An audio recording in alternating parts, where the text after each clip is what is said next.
Hey there, Mr. Reddit here. Welcome back to another episode of r/entitled Parent Stories. Our first story we'll be reading today.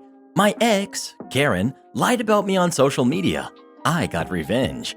After that, am I the jerk for not participating in Christmas activities with my wife and kids? And after that, am I the jerk for telling my boyfriend he's a bad person? Now for every thumbs up this video gets, one Karen gets locked out of her Facebook. Oh, I hate when that happens. So please smash that like button. And if you're new, subscribe and turn on notifications for new stories from Reddit every single day. My ex, Karen, lied about me on social media. I got revenge. So, background info. I dated the same girl since I was a senior in high school to my second year of university. We are both the same age. We broke up plenty of times and got back together, but she officially broke up with me for the last time in my second year of uni. It's been 2 years since then, and I'm in 4th year. I still care about her dearly, to be deathly honest, and she knows it. She has made countless YouTube videos with her friends talking about embarrassing things about our relationship, but giving me an alias so that people don't know who she's talking about, or has made these cryptic tweets about me that I can clearly tell are about me. But when I message her to take it down or delete it, she says it has nothing to do with me. I'm acting like a weirdo and that I need to leave her alone.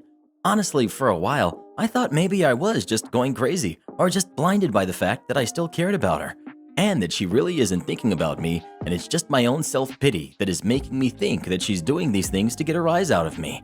I told my friends about this, and they told me that people are starting to read it as if I'm not over her and that I'm deluded and it's starting to get stalkerish. I listened to their advice because it's depressing enough as it is and tried to move on with my life. A year went by, and one day my sister told me that she had gotten a follow request on Instagram from my ex. I left it alone and didn't make a big deal out of it.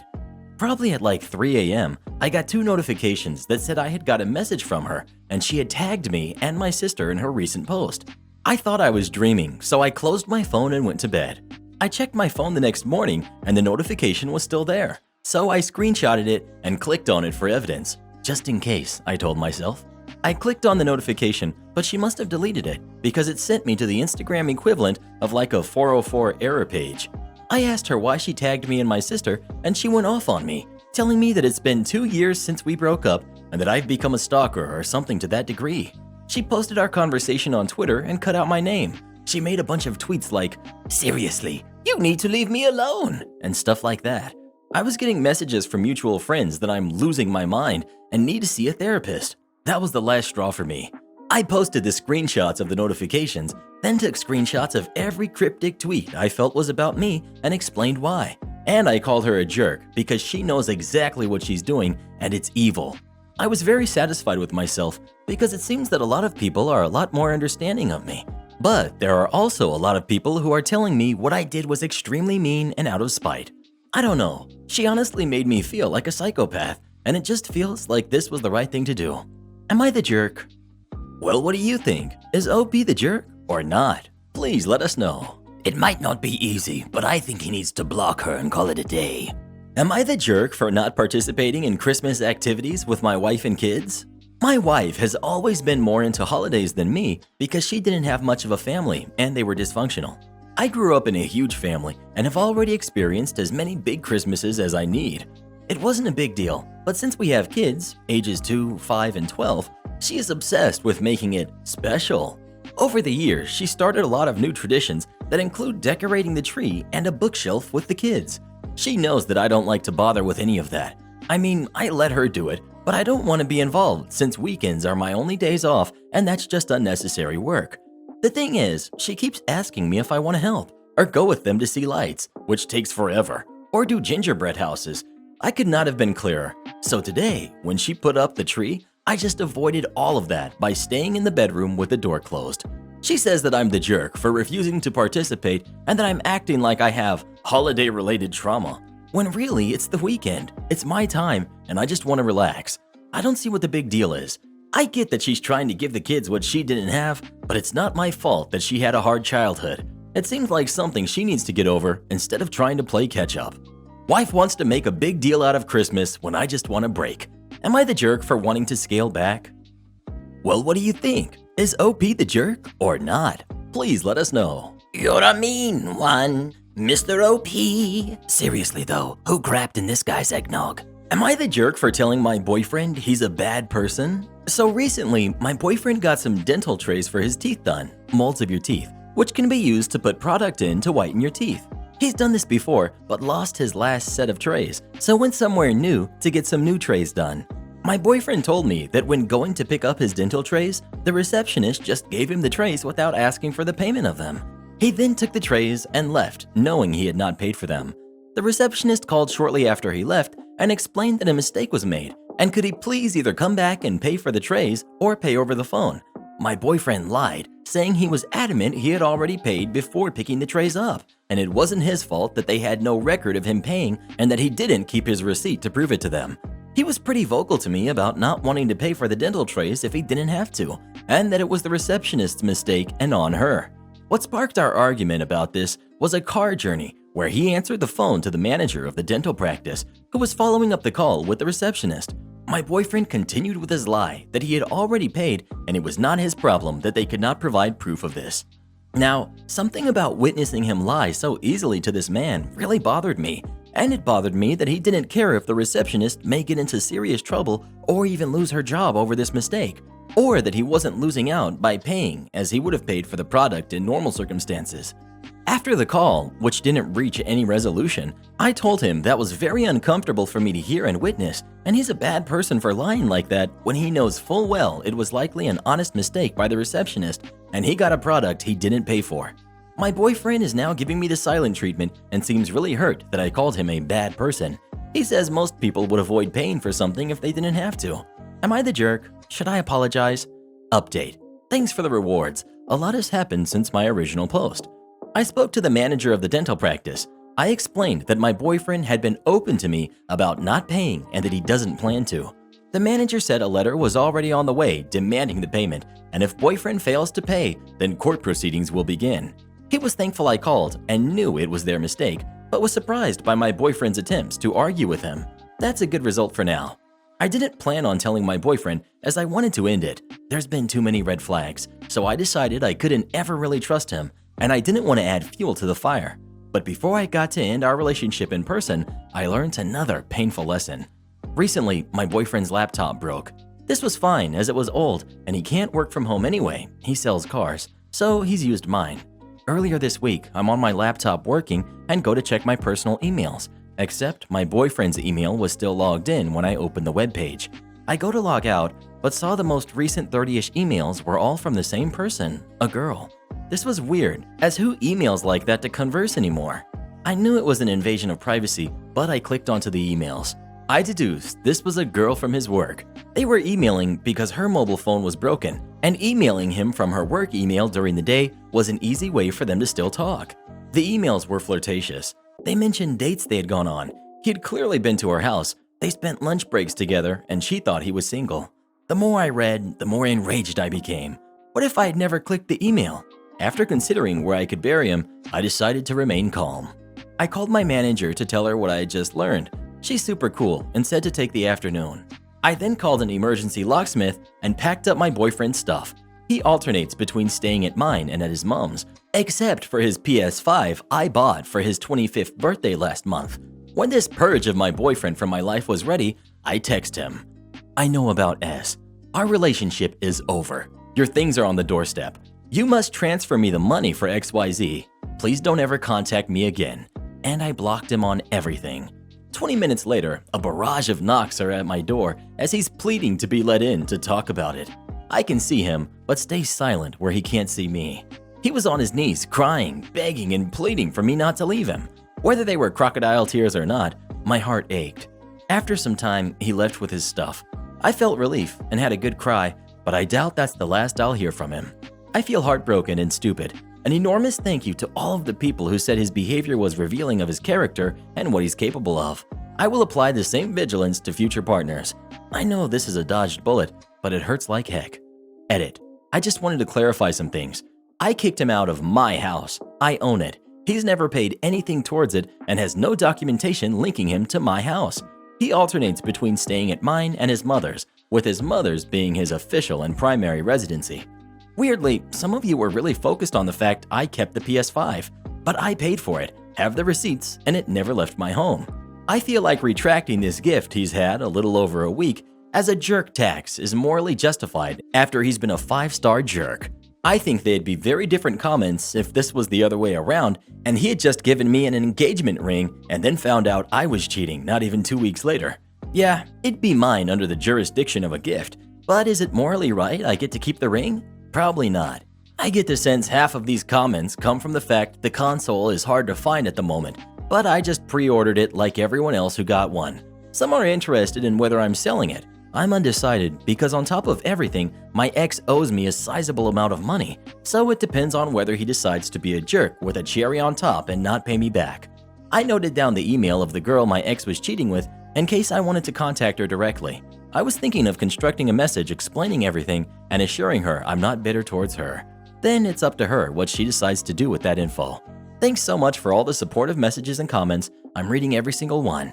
I'm honestly shocked at the amount of kindness from strangers. If you got something for free that you were supposed to have paid for, would you go back and try to pay for it or not? Please let us know. I sure wouldn't. That's God's way of telling me that I deserve it. Why are you illegally searching my guest's car? This happened many years ago when I was first in hotels. I've been in various positions, left hotels and gone back over 15 years. It's worth noting this was just barely before smartphones. Back in the good old days, our hotel was mostly a suburban business and government hotel. It was extremely rare we got anything else other than tourists off business season. Rates were high.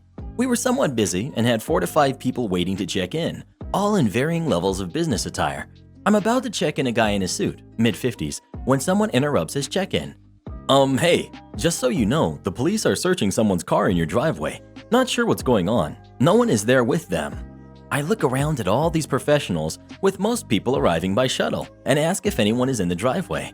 The guy I'm checking in says he is. I ask what kind of car he has, if it's his or a rental, and ask him to wait to check in so I can see what's going on. I walk out there, and there's an officer with his back kind of slanted to me watching another officer go through the car. It definitely matches the description. The one in the car is going through the glove box, leaning over from the open driver's side. I'm young and had a few stupid run-ins where I was searched for no reason, with nothing found. We have significantly good relations with our local PD now, but I was like, what the heck, and feeling bold. I walk up to the officer watching. He doesn't realize I'm there, and I say, "Hi." He turns, startled, takes a step back, eyes kind of wide. "Why are you illegally searching my guest's car?" Actually looking nervous as heck. Well, the car was left unlocked, and we were trying to see if anything said information about whose car it was. You know this neighborhood and all. Don't want the car getting stolen. The townhouses next to my hotel cost like $1.5 million. The apartments like $900,000. There can be some foot traffic as it's a suburban city, but this is utter BS. It's in the driveway of a hotel along with other cars. How did you know it was unlocked? Are you just walking around checking all the cars in our driveway? Well, the person whose car you're searching parked here and is in line waiting to check in. I will let them know they left it unlocked. I don't remember what he replied. At that time, the other officer had come out to see what was going on, with something like, "Okay, we're good, just trying to look out for people."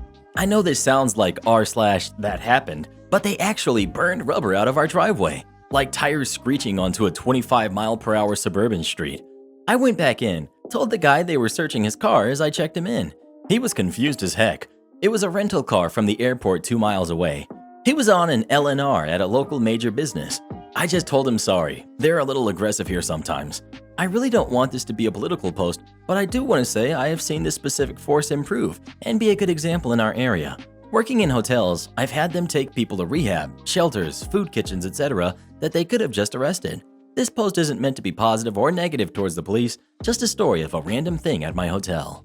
Speaking of hotels, what was the last hotel you stayed at? Please let us know. Best Western for the win. Am I the jerk for returning all the presents I got and buying my own because I'm tired of receiving what I feel are thoughtless gifts from everyone? I try to not be spoiled, but my whole life I haven't felt thought of in the gifts I receive. I never show it and always act thankful to be polite.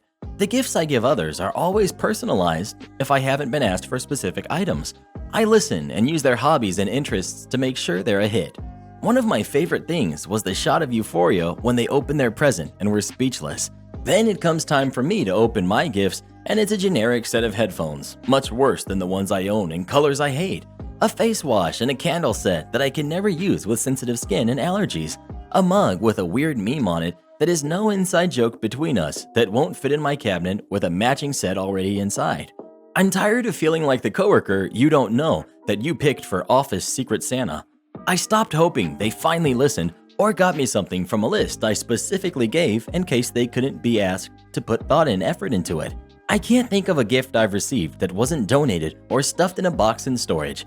Yet every gift I've given others is still on display, used, talked about, or complimented when seen. Why don't I deserve that effort? My friends are so great in every other way. My husband loves me endlessly, and there's no other area I feel we're lacking. So why don't they try and get me something from my interests? Why am I unwrapping a clearance tea set when I'm a coffee drinker? We all sent out lists again weeks back, and my husband said he had already done his shopping and was excited to wrap my gifts. I was hopeful this time he got me something from my list.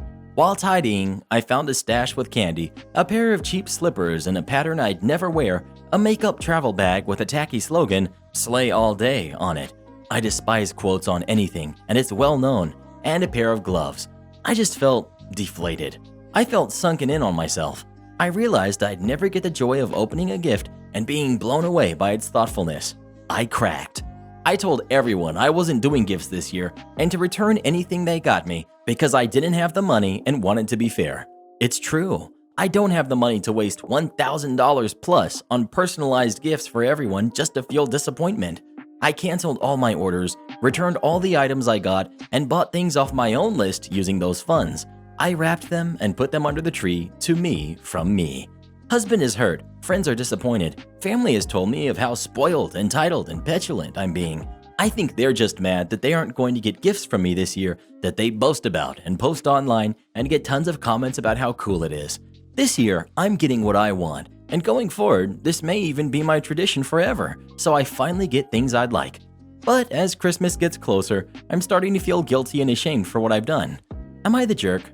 Edit. Few things I should clear up. 1. All I said to my family was that I wouldn't be participating in gift exchange this year due to my budget. I didn't mention that it's because I don't like their gifts. My own parents are the ones assuming that is why, because they have the largest track record for being the worst at gifts for me and have been called out on it. Example being last year, they got me a bunch of tea when I hate tea and love coffee. I left the tea behind and nicely said I wouldn't drink it, but my mother would and should keep it. I was told I'm being ungrateful and expect to be catered to. 2. No one knows about the gifts I got myself or will see them except my husband. Due to lockdown, we won't be seeing family in person this year. 3. While I did return everyone's gifts this year, that does exclude all of my husband's. I usually get him quite a few, but I canceled about half of them. He'll still get 5 to 7 or so, and I made sure I didn't get myself more than I got him to unwrap. Well, what do you think? Is OP the jerk or not? Please let us know. You better get me something good this year, Mr. Reddit. Last year was unforgivable. I wasn't worth her attention until suddenly I was. I worked at a bookstore that has gone the way of the dinosaurs. A woman comes up to the register with 2 of her friends. They're gabbing nonstop, and the lady in question doesn't even pause as she plops an armful of books on my counter. Okay, I can live with this. I don't have to make small talk, so I ring up her books. I don't remember the total now, so I'll just throw one in there. Me. Okay, ma'am, your total is $11.50. Woman to her friends. Blah, blah, blah. She absently pulls out a $10 bill and sort of limply tosses it in my direction. Me. Ma'am, the total is $11.50. Do you have another $1.50? She barely breaks eye contact with her friend to tilt her head a tiny smidge in my direction. No. So anyway, yakety schmackety. Me. Okay then. Ma'am, will you please choose which of these books you are not buying today? Record scratch. I suddenly have her full and complete attention. Lady. What? Me. Please choose which of these books you want me to take off your total and put away, since you're not buying it today. What are you talking about? I want to buy them all. Me, speaking with infinite patience. Well, ma'am, your total is $11.50. You only gave me a 10. I asked you if you had more money to cover the full amount of your total, and you told me you didn't. So, I need to ask you to choose which books you're not going home with today. I pick up a random book at random, shake it gently in the air, and make as if to go put it back on the bookshelves. Lady. Oh, wait a minute. She turns a bit red, promptly fishes in her purse, pulls out a $5 bill and hands it over. Me, smiling my retail smile. Thank you, ma'am. Here's your change. Have a nice day. No apology, but she clearly felt at least a little bit ashamed or guilty for not paying attention because she wouldn't look me in the eye as her friends make fake snickering sounds. I don't think she was being malicious or trying to lie about not having money until she was called out. I just think she wasn't paying attention at all. She just fired off a no at random to what she thought was a generic retail question so she could get back to her all-important conversation.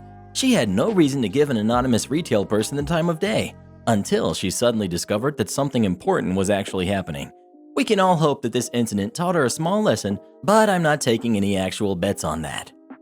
Am I the jerk for being angry at my fiance's family and telling them to grow up? I, 27, male, have been with my fiance, 27, female, for 2 years. 6 months ago, I proposed. Her family has always gotten along with me.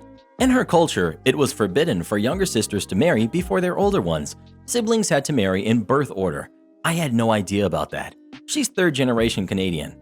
Her parents don't have any siblings, so it wasn't a problem. One of her grandparents has a younger brother, but he's never been married and is more of a scholar, so it wasn't a problem. She has one sibling, 30, female.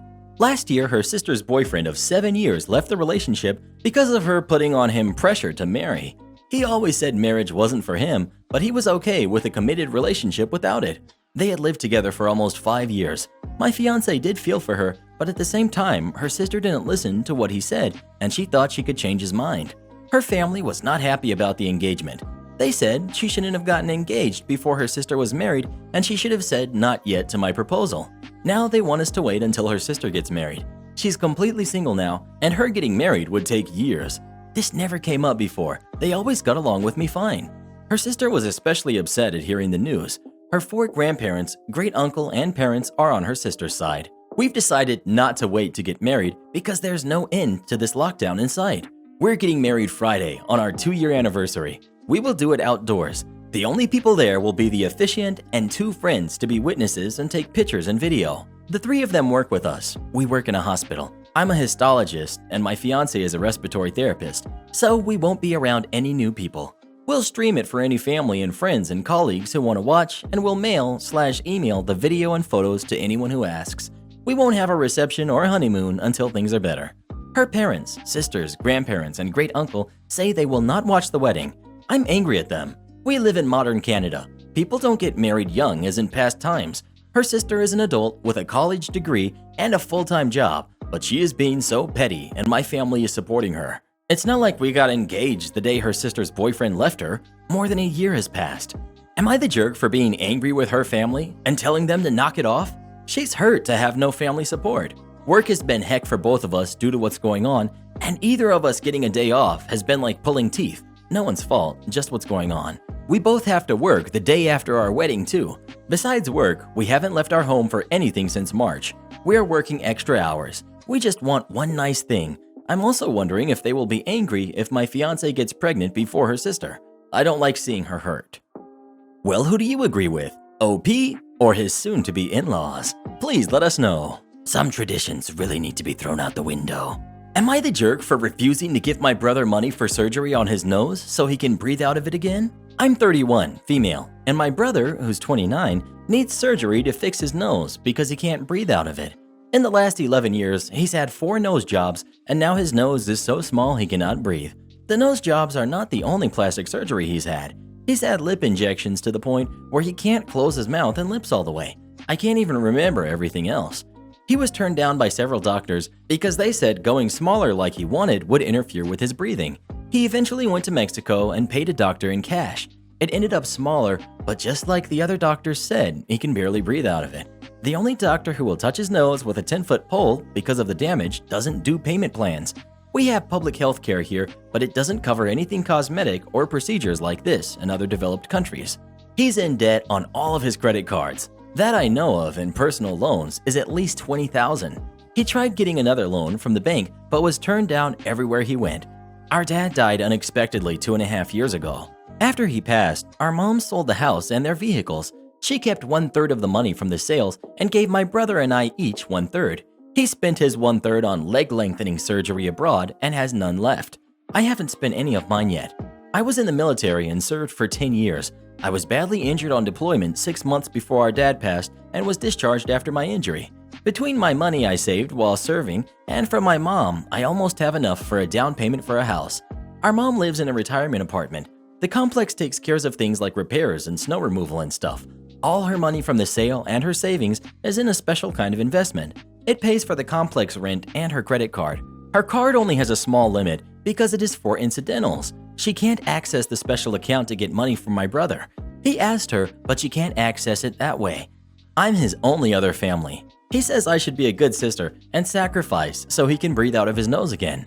If I give him the money, it will take at least an extra 2 years for me to save it back up.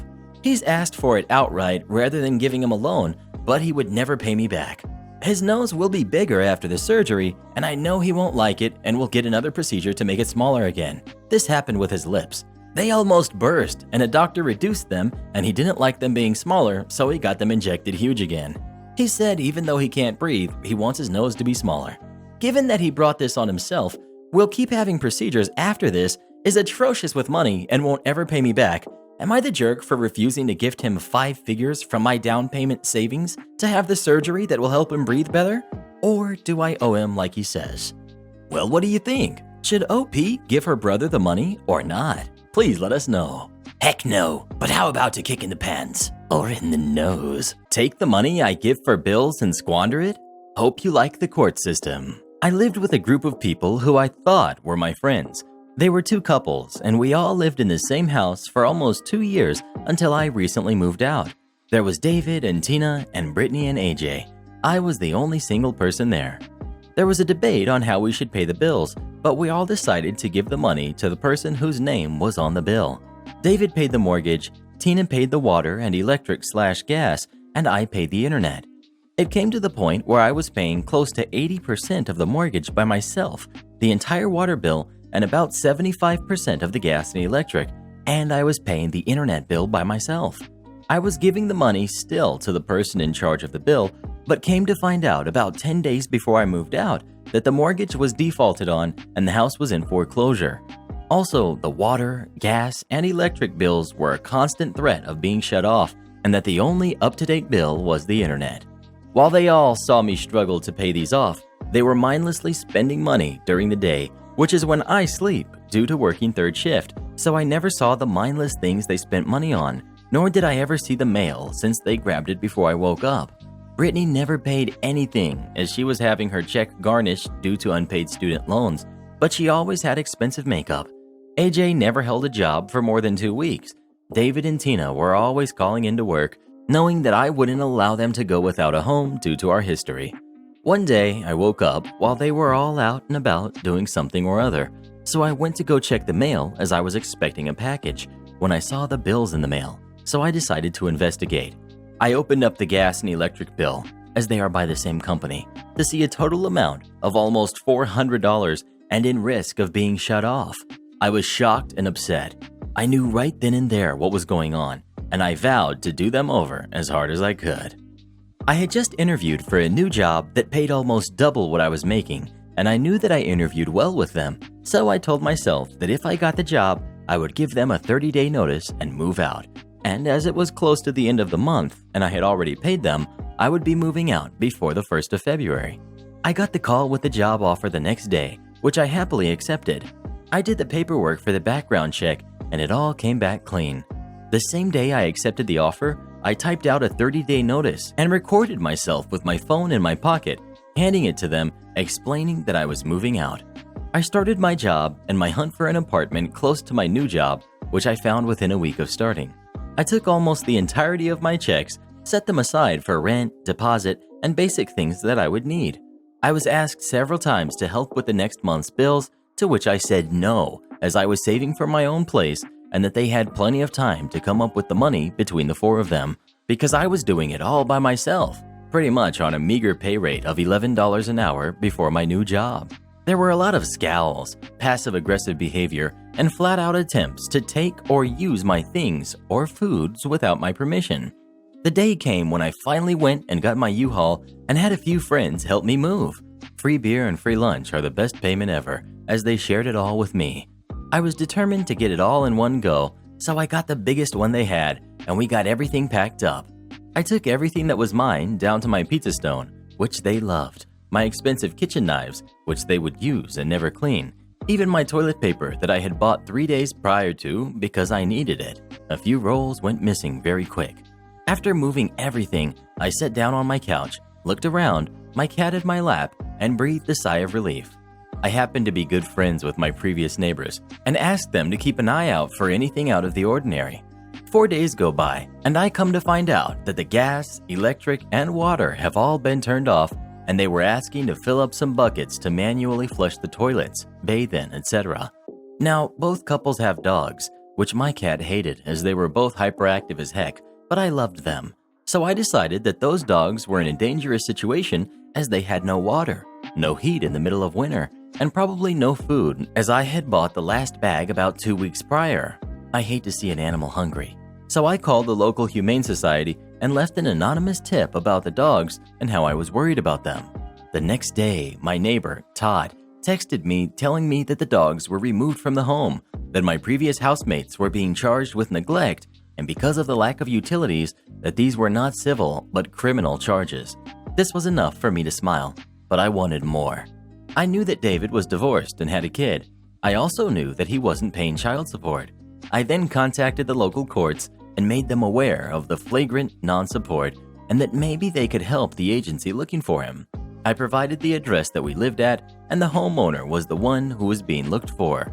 From there, it came to light that he was almost $25,000 behind, which is a felony in the state where I live. He's now living with someone on their couch as Tina left him. The house has been foreclosed on, and he has nothing to his name while facing multiple criminal charges. Moral of the story, don't take advantage of a friend who knows all your dirty secrets. You definitely haven't seen this video yet, so come watch it and we'll see you when you get there. And join as a channel member today and we'll give you a special shout out in our next video. And to have us make a special message for you saying whatever you'd like us to, just come visit us on Fiverr, link pinned in the comments below.